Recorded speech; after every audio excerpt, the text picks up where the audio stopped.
I know a lot of you are scared about AI.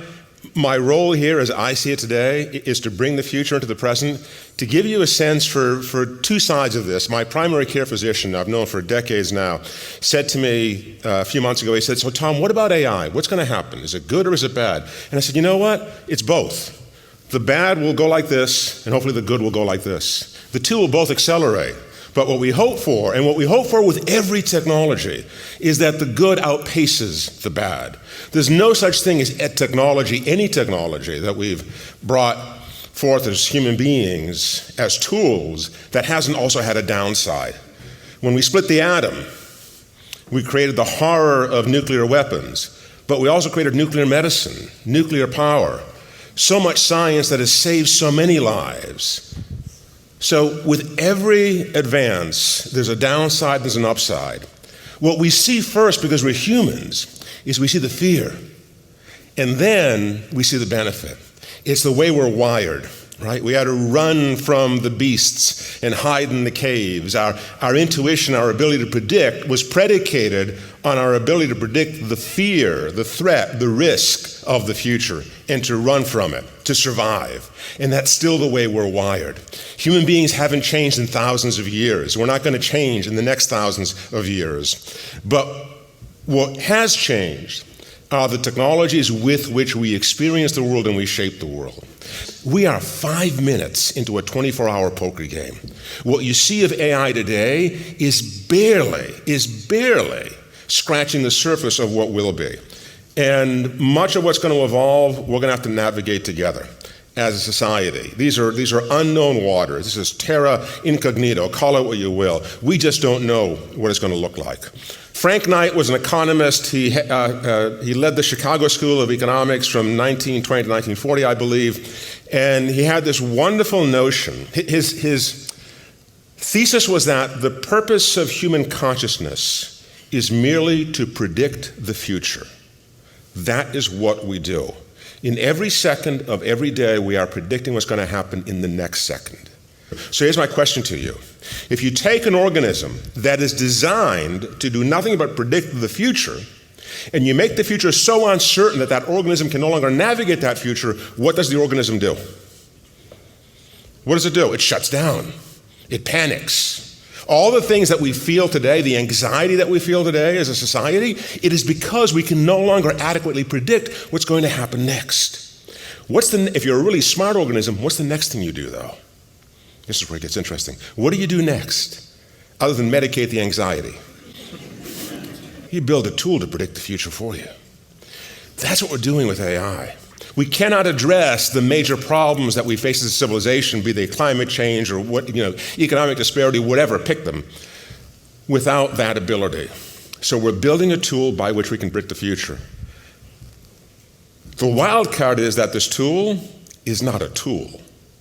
It is a species that will make its own decisions, that will have agency, and that will co-inhabit this planet and the other planet that we inhabit collaboratively with us.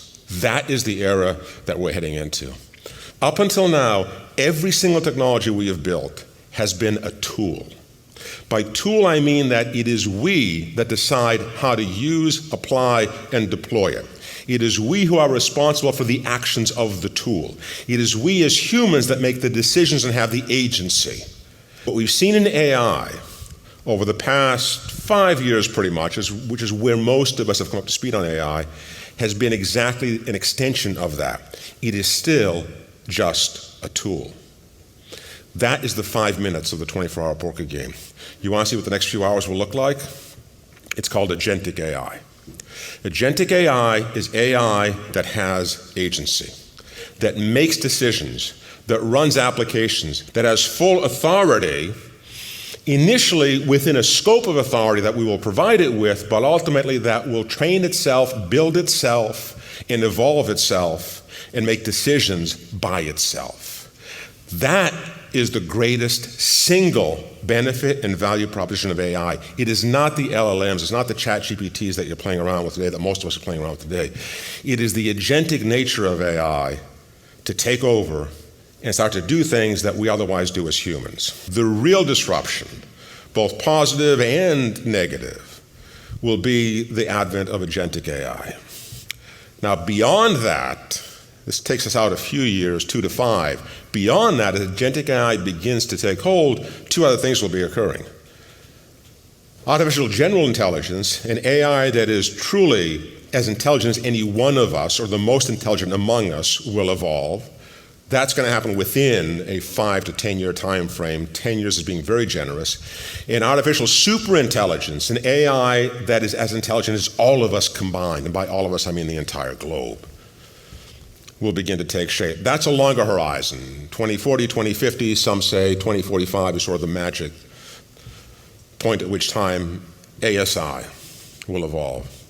So we are living in the most extraordinary period of humanity's history. We've talked about finding alien life. We're building alien life. We will co-inhabit the planet with alien life over the course of the next few decades. Up until now, we have consistently been able to upscale humans with relative ease. How do you upscale humans? You educate them. So if you look at the trajectory of K through 12 education and higher education across the globe, what we've seen are these dramatic increases in enrollments in graduates from higher education because we're upskilling humans as we get into more and more of a knowledge worker era. But what happens when that knowledge work goes away? What is the last bastion of humanity's value proposition? The agricultural revolution took a couple of hundred years. The industrial revolution, took 100 years conservatively.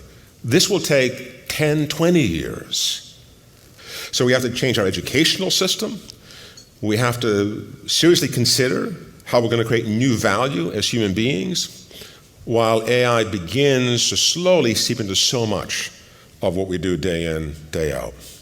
Real question, serious question, one of the most pressing issues I think we'll have to face over the course of the remainder of this century. So much of what we're doing and what we will be doing is yet to be defined. The thing I always am amazed by, whether I'm mentoring a small business or working with a Fortune 500 or looking at the general trajectory of all the companies that have come and gone in the 40 years that I've been doing what I do, it is our complete and utter lack of ability to appreciate how we can create new value. We always discount that, and yet we always do it. So I don't know what that last bastion of humanity will be. I'm not sure what it will look like. What I do know is that we will build it. We will get there. We will figure it out, even though I don't know what the it is. And that's the hope that I think we all need to bring into the future, right? That, it'll take some navigation. There'll be a lot of roadblocks along the way. There'll be some tragedy too. But we will figure it out because that's what we do as a species. We up our game each time that challenge comes along. AI will make us more human. It may do so somewhat begrudgingly on our part in the process. We may push and scream and shout a bit and get dragged into the future, but I think it will make us more human. And we will look back on this 50 years down the road and say, wow, we were so in the muck and the mire and the weeds. It is so wonderful to be actually able to relate as humans at this elevated level that we've now achieved. Is it enlightenment? I don't know, but it's something more human than we have today. Anyway, thank you so very much. Thank you. Okay, everyone grab their smartphone, answer this honestly. I want complete honesty, all right? This is a non-negotiable, okay? Complete honesty. How many of you, before even getting out of bed this morning, checked this device for email, text messages, social media posts, before even getting out of bed? Raise your hands high. Look at that. Insane, right? How many of you actually sleep with this on the pillow next to you? The hand went right up. Are you single, sir? Because you soon will be if you're not. When did you begin to exhibit such aberrant behavior, isn't it, to sleep with your smartphone? When did you start doing that? One of the most basic and important cornerstones that we have to embrace when we talk about technology is that technology is not about tech. Technology is ultimately about what? What is it when you sleep with this on the pillow next to you? It's not technology, it's what? It's connections, it's behavior. It's a behavioral shift. The greatest drug that has ever been introduced to humanity is connection.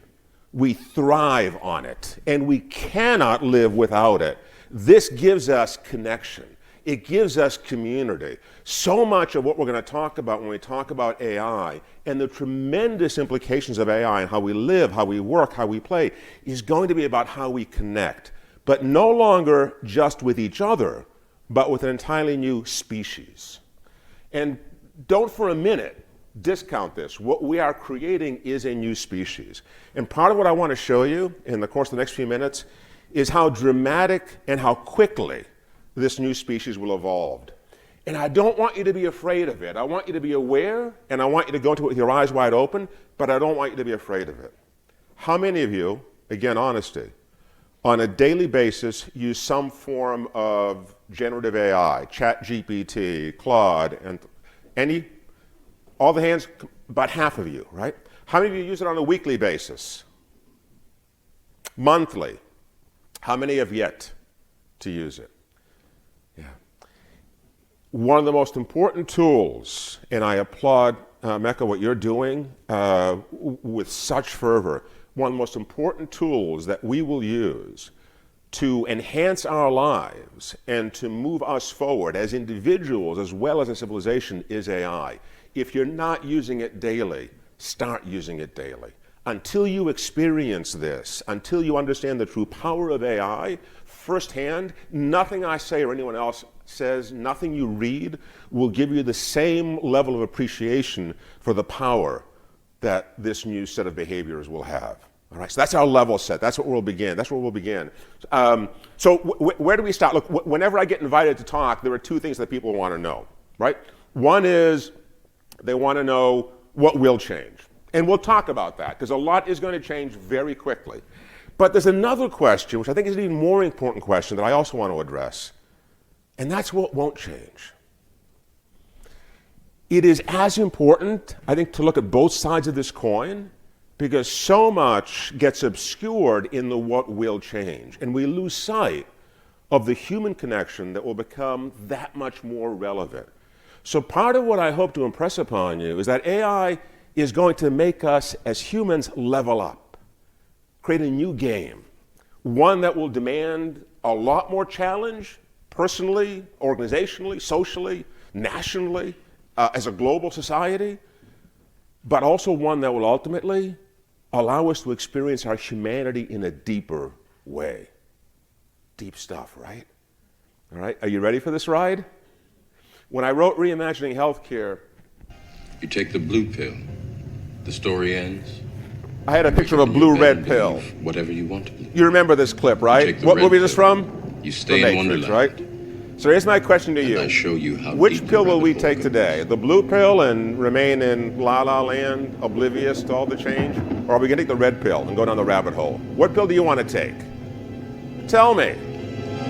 I'll make it easy for you. Reach under your chair, tape to the bottom of it is a little red pill. We're going to take the red pill. We're going down the rabbit hole. And the rabbit hole is deep, and it is winding, and it is long. Much longer than any of us could possibly imagine today.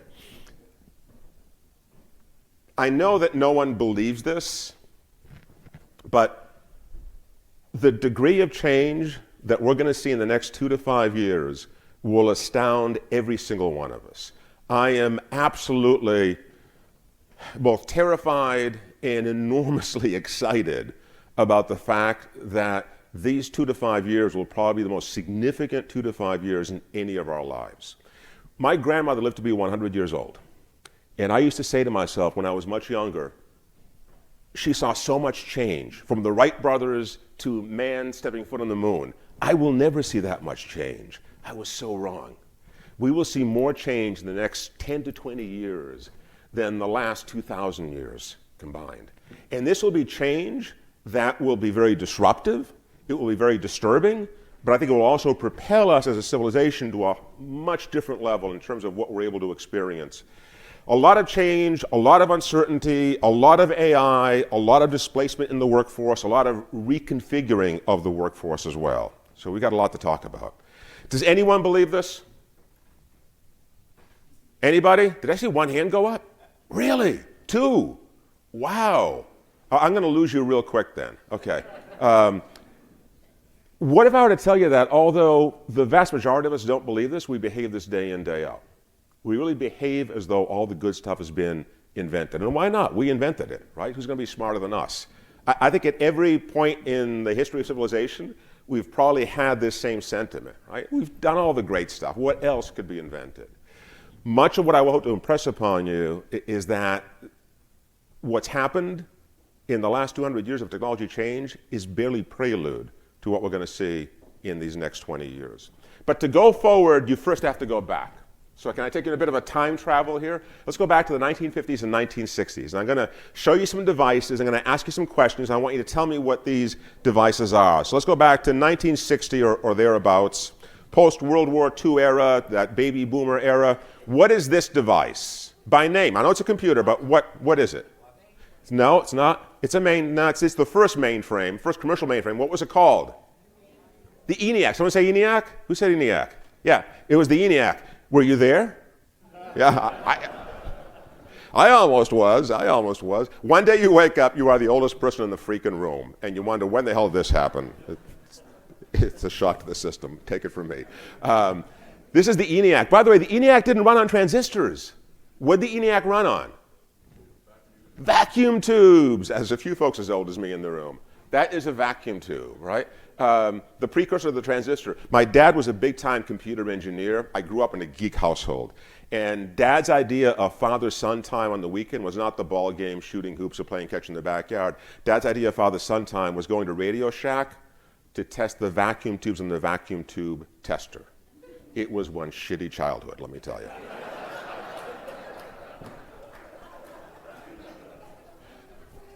Dad thought this would be a life skill. Like, Tom, you will forever be grateful that you can test a vacuum tube on the vacuum tube tester. These are coming back. These are a bit retro, by the way. These are not coming back. The ENIAC, this was actually 1945-46 is when they first introduced the ENIAC. But it was the prototype for the first mainframe computer. What is this device? A bit more obscure. Anyone? It's called the IBM 350. What did the IBM 350 do? What was it? It's a hard drive. It was the first portable hard drive because you could fly away with it, right? Ergo, it's portable. What was the capacity of the IBM 350? I want to put you in this mindset, right, of 1960. What was the capacity of the IBM 350? It wasn't gigabytes. 3 megabytes. 3 megabytes, yeah. You've got more onboard memory in your microwave oven than the IBM 350 did, right? And at the time, the accountants and the engineers, the scientists that use these things, they'd scratch their heads and say, where are we going to find 3 megabytes of information? That's like a lot of stuff, right? So here you are in 1960. Keep this mindset firmly entrenched, because I'm going to do a very quick fast forward, and what you're about to see, if this doesn't blow your mind, nothing will. So hold on for the next 5 minutes or so. If we look at the progression of the number of user computing devices from 1960 to the present day, today we stand at about 12 billion total user computing devices. Of those, 7 to 8 billion, depending on how you count them, are these cellular devices. Okay? So we have this logarithmic scale that you see here, the progression of all these generations of computing, and the IoT. Now, I'm not including the IoT as user computing devices yet, right? That's another few orders of magnitude on top of this. This is just user computing devices, actual computers. This log scale increases decade by decade using a very simple formula. What's the formula?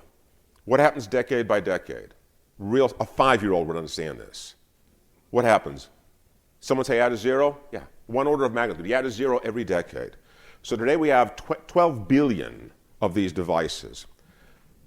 That's devices. If we look at the speed of computing, the speed of computing has progressed by roughly 1 order of magnitude every 4 to 5 years, so even a steeper increase in that. The speed of AI is increasing 2 orders of magnitude every year in terms of its power. Wait until you see where all this is leading. So first of all, we will have, by the year 2100, and this trajectory is pretty standard, if anything, it's accelerating. We will have, you want to guess how many user computing devices will we have by 2100 if we follow this trajectory? Anyone? Want to venture a guess? Simple math, what'd you say? 120 million? Keep going. 20 billion, keep going. Show some ambition, come on. Trillion, a boatload. We will have 10 to the 21st or 22nd, depending on when you start the clock, user computing devices, which is 100 times as many, hold on, user computing devices as there are grains of sand on all the world's beaches. And you're thinking now, come on, be serious, Tom, that can't be. I have more stature predicting that today than I ever would have in 1960 saying that we'd have 12 billion ENIACs on the planet. What would you have thought of me in 1960 if I had told you that? 12 billion ENIACs. You would have said impossible. How are we going to find the metal to build these things? There's no way that, what's the use case? What's the value? And yet here we are. The value proposition changes dramatically in ways that we couldn't have perceived in 1960. So today I have every credibility to be able to say, yes, we will have that many of these, and they will be that fast, and they will be that intelligent. But here's where it gets incredibly interesting. Given all of that, how soon will we have a computer that truly is as magnificent and as theoretically capable as the human mind, as a brain? If I took Lake Michigan, which coincidentally has the same number of ounces of water in it as the human brain has the ability to perform calculations per second, and I started in 1940 with where computers were in doing one calculation per second, and I begin to fill Lake Michigan at the same rate that computers increase in their capability to match the human mind and its processing speed, here's what happens. Things move real slowly for a long time. And then suddenly they start to speed up quite rapidly. And by 2025, we have a computer that has theoretically the same processing power as the human brain. And we will. ChatGPT-5 will no doubt be as powerful in terms of the number of trainable components in its neural network as the human brain. Now, there are some differences here. The human brain takes 20 watts of power, less than a light bulb. That's not the case for the supercomputers that will have to run things like ChatGPT. But we theoretically have a computer that now is capable of processing as much information as the human brain is. By when will we have a computer that is as powerful as all of humanity, all of our brains combined? If this is 2025, when will that be? 2030. We are a stone's throw away from what will be the most incredible single event in the history of humanity. We are truly creating an entirely new alien life form that will have the intelligence, the raw intelligence that we do. How many of you, be honest with me, are somewhat terrified or disturbed by that? Just a little bit. Yeah? The rest of you, you okay with it? Excited? Yeah. So let's walk through this because, you know what, I think all these emotions are valid. I don't know where this is going. I'd be a fool to say that I do. It's moving so quickly that none of us do. However, can I present you with what I think is the most important equation when it comes to technology that we constantly discount and dismiss? Every technology can be used for good and for bad. It is a sword that cuts both ways. Nuclear power is the most devastating, has resulted in the most devastating weapon that humanity's ever created. Nuclear medicine has saved countless lives. As a society, as a civilization, our job is to create a net benefit, not to eliminate the risk. We can't do that. That will never happen. AI will have risk. AI will be used by bad actors. AI will disrupt and disturb us. It will have consequences that are severe, but we want to make sure that the benefits outweigh all of that by a margin that we socially agree is adequate. That's our job, right? Ultimately, that's what we need to do with any technology. While all this is happening, the amount of data that we're accumulating is going through the proverbial roof. These three wedges represent a 35%, 70%, and 100% year-over-year growth rate of data. Some of the companies that we've invested in are specifically companies that store data. So we did a bunch of this research years ago to look at how fast that data ecosphere was increasing. Those horizontal lines are the number of atoms that make up the Earth, the solar system, and the universe. Get this, by 2200, at the current rate of growth, which is accelerating beyond the 35% wedge, we will have more bits of data than there are atoms that make up the Earth. At 70%, more bits of data than make up the solar system. At 100%, more bits of data than make up the visible universe. Atoms that make up the visible universe, right? So bits to atoms. You're saying, how is that possible? I don't know exactly how it would be possible. I know there are quantum approaches that might be able to help us deal with this. What I'm trying to present you with is the fact that we are at the precipice of what I truly believe is going to be one of the most monumental advances in the entirety of civilization. And the question now that we all ask is, so what will that future look like? Well, we're like 10 minutes into it. Can I just cut to the chase and show you? You ready to see the future? Real simple. No need to belabor this. Here you go. It's my son Adam. This is it. Surrounded by displays, gaming, mobile devices, all of this going on, and just frame of reference, this is NORAD, this is Adam. Do you see a difference? And it's disturbing, right? I mean, are you disturbed by it? Do you have kids? What's the right amount of time that a kid should spend on a daily basis in front of a computer? How many hours? What's the number? 2, 23 maybe? Does that sound about right? Because there are days when it feels like that's what, this is his entire life, is being in front of a computer. And the behavior is enormously disturbing because this is not the way I grew up or most of us grew up. We'd have these battles all the time, Adam and I. I'd be saying, get the hell outside, go chase a freaking squirrel. Adam would be saying to me, but my friends are here. The squirrels are outside, Dad. Friends are here. What, you want me playing with squirrels or with friends? And he's right? He's right. His friends are online. This is his life. This is where he connects.